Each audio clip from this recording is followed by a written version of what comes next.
स्वरूपं चिदानन्दकन्दं जगत्सम्भवस्थानसंहारहेतुं स्वभक्तेच्छया मानुषं दर्शयन्तं नमामीश्वरं सद्गुरुं साईनाथं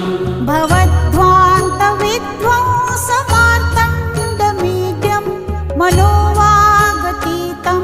मुनिर्ध्यानगम्यं जगत्